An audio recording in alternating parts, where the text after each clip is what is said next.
Good morning, Pet Vet family. My name is Dr. Stephanie Elliott, and I'm here at the Pet Vet Animal Clinic in Midwest City, Oklahoma. And first of all, I want to welcome you to our YouTube channel. If you've been watching, welcome back. Our goal of this channel is just to go through some of the most important topics about veterinary medicine and answer your questions that you may have about your pet.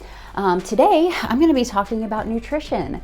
So I don't know a lot of topics that are more controversial than nutrition. There's a lot of different opinions, but I want to talk just briefly about some overall recommendations for nutrition, and keep in mind that there's really no end-all be-all for every pet for their nutrition recommendations. So I just want to talk generally today about some recommendations and some product recommendations that I have and what I feed my pet and why.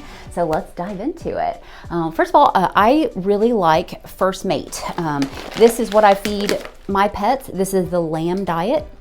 I actually have a pet with a chicken allergy, so she ends up doing very, very well on the lamb protein. And the thing I like about the First Mate product is, one, limited ingredients. So we know that there's good, high quality proteins and fats and carbs with minimal filler, which I think is very important because we want to make sure we give our pets the best ingredients and the best nutrition.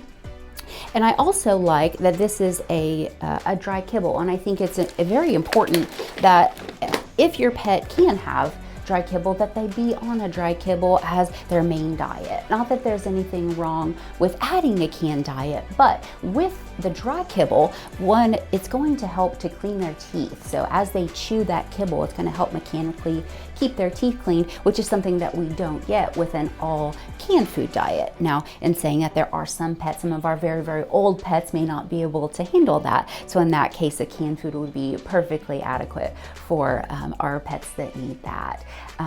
The next thing is treats. So we have several options with treats as well. And again, the thing that I would reiterate is just looking at the ingredients, making sure that what we're feeding them is going to be a good quality ingredient. Now, last thing I want to address with nutrition is, so there are certainly some pets that have nutritional needs. So I mentioned briefly earlier that my pet has a chicken allergy, and if a pet does have a food allergy, which we do see quite often, it's generally going to be to chicken or beef. So if you feel like, or you're concerned that your pet has a food allergy, give us a call because we'd love to help you and talk to you about that. Some of the things that you might notice if your pet does have a food allergy is they may have some really itchy skin or itchy ears. That's going to be a more chronic type issue that you'll notice with a food allergy, but also they can have secondary GI side effects. So they can have upset belly. Maybe they'll be kind of gassy or have vomiting or diarrhea, and all of those things can happen if we do have a food allergy. So again, call us. If you guys have any questions, let us know. We'd love to talk to you about that and get your pet on the very best nutrition, because good nutrition equals more years with your pet. So we want to make sure that they get the best nutrients. The last thing I want to address are grain-free diets. There's a small population of pets that do need a grain-free diet, but I do want to caution you. There has been some compelling research lately regarding grain-free diets. There are a subset of the population of pets that cannot tolerate a grain-free diet, and we have seen some secondary heart issues due to the lack of grain in their diet. So if your pet is on a grain-free diet, I would encourage you to monitor them very closely, have that conversation with your veterinarian, or give us a call because we'd love to talk to you about that.